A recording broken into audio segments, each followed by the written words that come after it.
မင်္ဂလာပါကိတုစာဆက်မှာပြန်လည်ကြိုဆိုပါရစေအခုပြောမှာတော့ Telegram နဲ့ပတ်သက်ပြီးတော့ Telegram Channel ပြုလုပ်နေကိုဆက်ပြီးတော့ပြောသွားမှာဖြစ်ပါတယ်အဲ့တော့ပြီးခဲ့တဲ့ဗီဒီယိုတွေမှာ Telegram နဲ့ပတ်သက်လို့ Telegram ကိုစတင်ပြီးတော့ install လုပ်ပြီးတော့အသုံးပြုနေရနေစပြီးတော့ Telegram အရေးကြီးတဲ့ setting တွေအသုံးပြုနေဒီကို tutorial ဗီဒီယိုတွေကိုပြုလုပ်ထားပြီးဖြစ်ပါတယ်အဲ့ဒါနဲ့ပတ်သက်ပြီးတော့မသိသေးတဲ့လူတွေကတော့ Telegram နဲ့ပတ်သက်ပြီးတော့ဒီ3လက်စလူတွေရောစပြီးတော့သုံးပြုပြီးတော့ဒီ Telegram ရဲ့အရေးကြီးတဲ့ setting တွေကိုချိန်ညှိဖို့အတွက်သိချင်တယ်ဆိုရင်ရှေ့ရောက်ဗီဒီယိုကိုပြန်ကြည့်လို့ရပါတယ်အခုဗီဒီယိုမှာတော့ Telegram ရဲ့ channel ပြုလုပ်နေကိုပြသပေးတော့မှာဖြစ်ပါတယ်အဲ့တော့ Telegram ဆိုရင်အခုချိန်မှာဆိုလို့ရှိရင်တော်တော်များများသုံးများလာကြပါတယ်နော်ဘာလို့သုံးများလာလဲဆိုတော့အခုချိန်မှာဒီ VPN ခံဖို့မလိုတာရယ်နောက်တစ်ချက်ကသူက security ရန်ကောင်းတဲ့ end-to-end encryption ဖြစ်တယ်နော်သူရဲ့ Telegram ရဲ့ secret chat တင်ရာသူကပြောတဲ့လူနဲ့ဟိုဘက်ကလက်ခံတဲ့လူနဲ့နှစ်ခုကြားထဲမှာပဲသူကပြောတဲ့လူနဲ့လက်ခံတဲ့လူနှစ်ခုကြားထဲမှာပဲသူက end-to-end encryption ဖြစ်ပြီးတော့ server ရောကြားထဲရော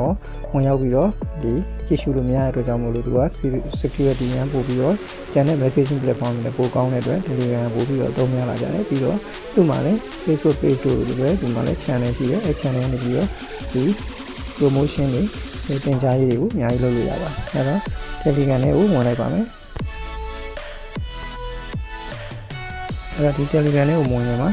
channel နဲ့ပတ်သက်ပြီးတော့ subscribe မလုပ်ရသေးဘူးဆိုလို့ရှိရင် subscribe လေးပြုလုပ်ပေးဖို့အတွက်တောင်းဆိုပါတယ်နော် channel မှာဆိုလို့ရှိရင်အဓိကအပြင် animation video ပြုလုပ်နေပြီးတော့ video editing ပြုလုပ်နေပြီးအပြင်နေ့စဉ်ပေါ်မှာသုံးရမယ် digital skill tutorial တွေ education လမ်းညွှန် application လမ်းညွှန်တွေလည်းပြောပြပေးနေတာမို့လို့အမြဲဝင်ရောက်ကြည့်ရှုဖို့အတွက်ဖိတ်ခေါ်ပါတယ်အဲ့တော့ Telegram နဲ့ကိုဝင်လိုက်မယ်ဝင်လိုက်ပြီးရင် Telegram ရဲ့ဒီဘက်အောက်မှာရှိတဲ့ညာဘက်အောက်တောက်မှာရှိတဲ့အပေါင်းလက္ခဏာဒီခဲရံပုံ edit လေးကိုနှိပ်လိုက်မယ်နှိပ်လိုက်ပြီးတော့လို့ရှိရင်ဒီမှာရှိတဲ့ new group ရဲ့ new secret chat ရဲ့ new channel ရဲ့အဲ့တော့ဒီမှာတော့ group ကတော့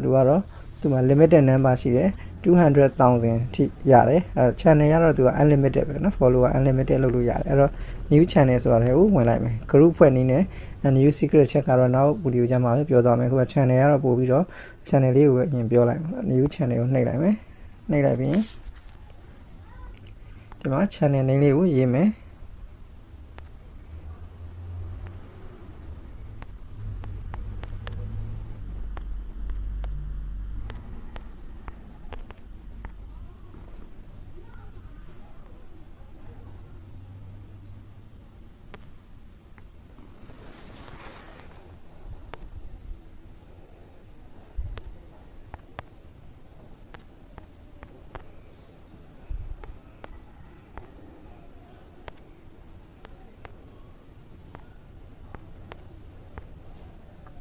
ပြီးရင်အမှန်ချလေးကိုပေးလိုက်မယ်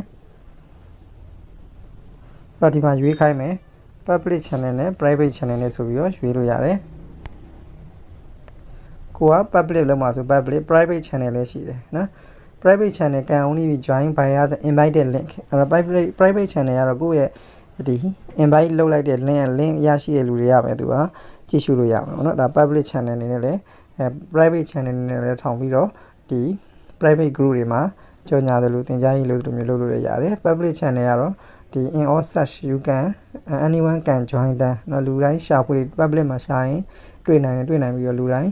ဝင်ပြီးတော့ join ပြီးတော့ follow လုပ်နိုင်တယ်အဲ့ဒါကိုကတော့ public channel လေးကိုဖွင့်လိုက်မယ်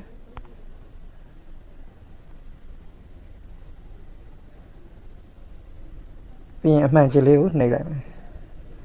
and choose a link please choose a link for your public channel so that people can find it in search and share with other link လေးကိုရွေးချယ်ပေးရမယ်တဲ့နော် if you are not interested we suggest creating a private channel instead link လေးကိုရွေးချယ်ပေးရမယ် sorry ဒါမှမဟုတ်ဆိုရင်သူက private channel ဆိုရင် private channel လေးကိုဖြစ်သွားမယ်အဲ့တော့ public link လေးကိုကြည့်မယ်အဲ့တော့ public link လေးကိုရွေးလိုက်မယ်public link လေးရတော့ဒီမှာသူပေးထားတဲ့ဒီနောက်လေးကနေပြီးတော့ရိုက်ပြီးတော့ထည့်လိုက်မယ်သူကတကယ်လို့မရဘူးဆိုရင် that သူအဲ့ဒါတွေက not already given ဆိုပြီးတော့အရင်ပေးထားပြီးသားရှိတဲ့ link number တွေဆိုရင်တော့မရဘူးပေါ့နော်အဲ့ဆိုစလုံးလေးပြောင်းပြီးတော့ရေးလို့သူကဒီမှာအစိမ်းအောင်လေးနဲ့ available ရတယ်ဆိုလို့ရှိရင်တော့ဒါ link ကရသွားပြီဆိုလို့ရှိရင်အပေါ်ကအမှန်ကြီးလေးကိုနှိပ်ပြီးတော့ဆေးလိုက်အောင်မယ်နော်ဒါဆိုရင် ရသွားပြီပေါ့နော်ရသွားပြီဆိုလို့ရှိရင်ဒီမှာ add subscriber အဲ့တော့ဒီကိုကအောက်မှာရှိရ friend တွေတဲ့ကကိုထည့်ခြင်းတဲ့လူကိုထည့်ပြီးတော့ subscriber ကို add လိုက်လို့ရပါတယ်အဲ့တော့ဒီဗီဒီယိုလေးရဲ့ description အောက်မှာလည်းဒီ channel ရဲ့ link လေးကိုပေးထားပါမယ်ဒီ link ကနေပြီးတော့ channel လေးကို subscribe လုပ်လို့ရပါတယ် subscribe လုပ်ထားခြင်းအပြင်ဒီ channel ကနေတစ်ဆင့်လဲဒီ digital နဲ့ပတ်သက်တဲ့ knowledge တွေကိုမျှဝေပေးသွားမှာဖြစ်ပါတယ်ဒါကြောင့်ဒီ channel လေးကိုလည်း subscribe ပြုလုပ်ထားပေးဖို့လို့အတွက်ဖိတ်ခေါ်ပါတယ်အဲ့ဒါဆိုပြီးရင်ပြန်ထွက်လိုက်အဲဆိုဒီပေါ်မှာ channel လေးတွေ့ရလိမ့်မယ်အဲ channel လေးကိုဝင်လိုက်မယ်ဒါဆိုရင် channel လေးကိုရောက်သွားပြီပေါ့နော်အဲ channel လေးကိုရောက်သွားပြီဆိုဒီ channel ကနေပြီးကိုရေးချင်တဲ့ဟာတွေကို broadcast လုပ်လို့ရတယ်ဒီမှာဆိုရင် welcome to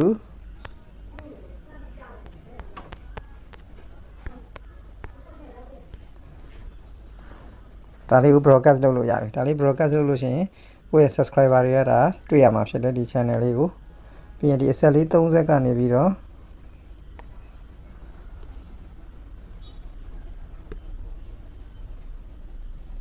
channel ရဲ့ notification လေးကို on ထားပေးရမယ်ဒါမှ channel ရဲ့ notification ကိုယ့်ရှိကိုတက်မှာဖြစ်တယ်ပြီးရင်ဒီ page ထဲမှာဝင်ပြီးသွားရင်ဒီထဲကိုဝင်ပြီးသွားရင်ဒီမှာ edit လုပ်လို့ရဒီဘောကခဲတဲ့ပုံစံလေးကို edit လေးကိုနှိပ်လိုက်ပြီးရင်ဒီမှာ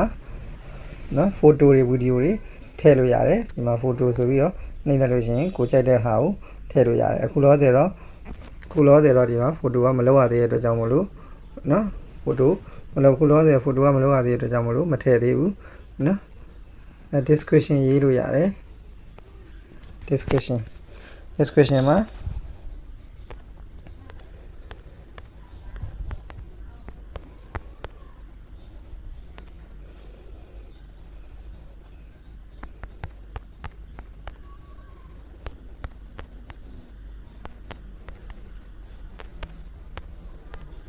ဒါကိုယ့် channel မှာမျှဝေမဲ့ဟာတွေရဲ့ကိုယ့် channel အကြောင်းအသေးစိတ်လေးအချင်းချုပ်လေးရေးပေးရင်ပို့ပြီးတော့reach ပိုကောင်းတယ်ပေါ့နော်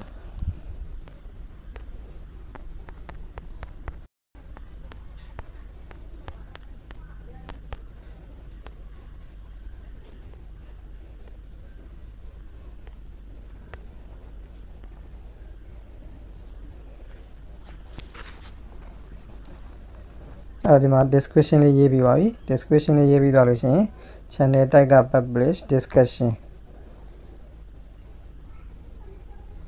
select a group chat that will host comment from your channel create a group new group channel အနေနဲ့လည်းသူက group တွေထပ်ဖွဲ့လို့ရတယ်ဥပမာဆိုရင် Facebook page မှာဆိုရင် page ကနေ admin ကိုင်တဲ့ channel တွေလို့ဒီလိုမျိုးပဲဒီမှာလည်း group တွေထပ်ပြီးတော့ဖွဲ့လို့ရတယ်ဥပမာဆိုရင် create new group ဆိုပြီးဖွဲ့လိုက်လို့ရှိရင်ဒီမှာ group name ရေးမယ်ပြီးလို့ရှိရင် member တွေကိုထည့်လို့ရတယ်ဥပမာဆိုရင်အကြမ်းမြင်ဆိုရင်ဒီမှာဆိုရင်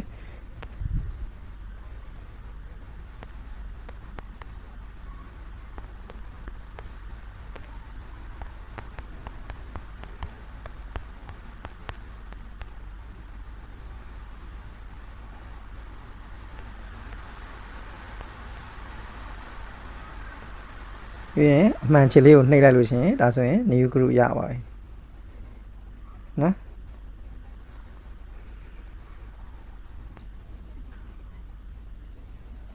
sign message as names of the admin to the message they spoke ကိုက message ပေးမယ်ဆိုလို့ရှိရင် admin ရဲ့ signs လေးပါစေခြင်းနဲ့ဆိုရင်နာမည်ပါစေခြင်းနဲ့ဆိုရင်ဒါလေးကိုဖွင့်ထားလိုက်နော် sign message a name of admin to the message they spoke name of admin ကိုဒီ name ဒီ Telegram မှာ admin ရဲ့ account name ကိုပေါ်စေခြင်းနဲ့ဆိုရင်အဲ့ဒါလေးကို message မှာပေါ်စေခြင်းနဲ့ဆိုရင်အဲ့ဒါလေးကိုထည့်လိုက်မထည့်သေးခြင်းမပေါ်စေဘူးဆိုရင်လည်းဒါလေးကိုမထည့်လို့ရတယ်ဒီမှာထည့်ထားလဲရတယ်ဒီမှာဆိုရင် administrator တွေကိုနှိပ်လိုက်လို့ရှိရင် administrator ကိုအသစ်တွေထပ်ပြီးတော့ add admin ဆိုရင်ကိုက admin တွေထပ် add လို့ရတယ် Facebook မှာလိုပဲ admin တွေထပ်ပြီးတော့တိုးထားလို့ရတယ်ဒါကတော့ digital key ဆိုတာဒါ owner ပေါ့နော်ပြီးလို့ရှိရင် subscriber တော့ခုနပြောတဲ့ subscriber တွေ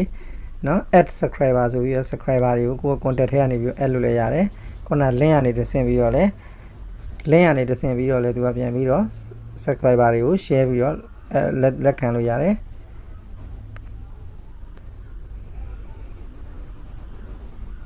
remove users ဒါကတော့ဒါ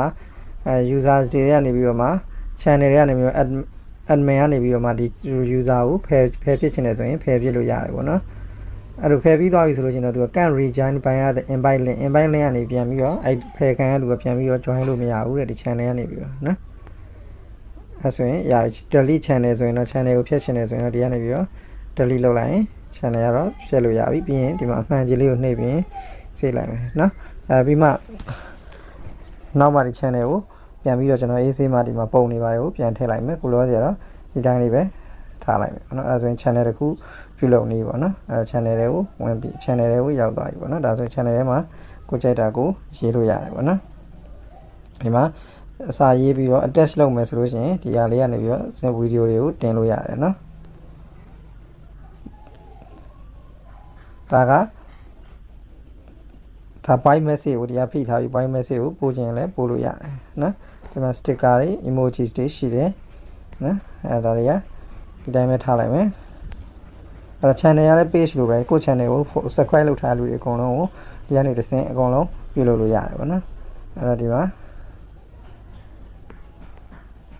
ဒီဟာလေးကိုနှိပ်ထားရင် mute notification ဆိုရင်ဒီမှာ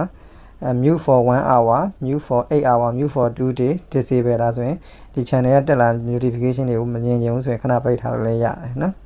ပြီးရင် channel ကို setting ဝင်မယ်ဆိုအဲ့ကိုနှိပ်လိုက်နော်ဒီနာမည်ကိုပဲနှိပ်လိုက်ပြီးရင်အဲ့နေပြီးတော့